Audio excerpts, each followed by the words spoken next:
Il ira en grève dès l'expiration de son préavis de grève déposé le 27 avril dernier. Rokhandong, les étudiants de l'université virtuelle du Sénégal étalent leur colère. Sans ordinateur ni clé de connexion, ceux de la deuxième promotion crient au scandale et le réclament en outre. Leur bourse interpelle le coordonnateur de l'UVS par la voix de Jean Baïdi au micro de Moussa Sène. Donc vous venez à un fait aujourd'hui qui écœure les gens. C'est le fait que l'université virtuelle, l'administration ne respecte pas les étudiants. L'administration aujourd'hui prend aujourd'hui les étudiants comme des pantins.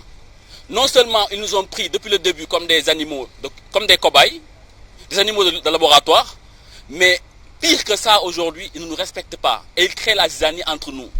Et cela, la promotion 2 ainsi que toutes les promotions en font preuve. Notamment hier, aujourd'hui, on a arrêté un de nos confrères, un de nos camarades, la promotion 8, parce que quoi? Ils ont revendiqué le problème de recevoir les ordinateurs et de commencer le cours effectif. Ce qui n'est pas fait. Depuis 2 ans aujourd'hui, on fait souffrir à ces jeunes-là. Quel avenir est-ce qu'aujourd'hui ces jeunes-là auront? Quel temps auront-ils aujourd'hui pour se construire? Et pire encore, par rapport à ce temps-là, c'est ce que fait aujourd'hui l'objet de la P2, ces gens-là à qui on a considéré qu'ils ont plus de 30 ans. Si on te fait perdre 2 ans, et que tu te retrouves avec 30 ans quand tu fais ton master, à qui la faute? C'est la chose qu'on avait soulignée la dernière fois et c'est la chose qu'on va encore souligner. C'est-à-dire, eux, ils sont responsables aujourd'hui de ce qui nous fait mal, mais ils se basent sur quoi? Sur des écrits. Comme quoi qu'un étudiant qui a plus de 30 ans n'a plus droit à la bourse. Mais à cause de qui il a 30 ans maintenant? On a eu à valider nos masters. D'accord? Et ils ont fait cette cas de discrimination-là où ils ont payé certains le recouvrement à hauteur de 300 000 et d'autres qui ont validé au même pied d'égalité que les autres ne les ont pas payés. Sur quelle base? Depuis, on marche dans la diplomatie. Monsieur Lo, notre coordonnateur, il a été au courant, il nous a reçus. Et le pire dans tout ça, c'est qu'on te dit que tu as raison. Mais quand une personne a raison par rapport à une chose, mais prends acte. Et aujourd'hui...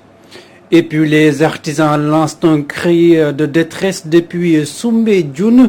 Hier, face à la presse, ils veulent leur insertion, surtout celle des jeunes. L'État est interpellé pour trouver des solutions à leur secteur confronté à d'énormes problèmes, nous dit Souleymane Kane. Les acteurs du secteur de l'artisanat étalent les régressions qui, selon eux, ont sombré le secteur dans la décadence durant ces temps-ci et demandent des mesures d'accompagnement à l'endroit du président de la République, Macky Sall. Cheikh Gueye, vice-président de l'association des bijoutiers du Sénégal. Le Sénégal s'est tenu un conseil présidentiel pour l'emploi et l'insertion des jeunes. Nous, artisans, nous tenons à féliciter son Excellence, M. Macky Sall, président de la République du Sénégal, d'avoir initié un tel forum d'une importance capitale. Nous avons noté l'absence criarde de l'artisanat qui charrie un nombre important de jeunes qui demandent leur implication accrue dans ce type de forum et qui demandent non pas de l'emploi, mais la consolidation de leur emploi. Pour réparer ce qu'ils considèrent comme une injustice, ces derniers invitent le gouvernement à mieux régulariser le secteur.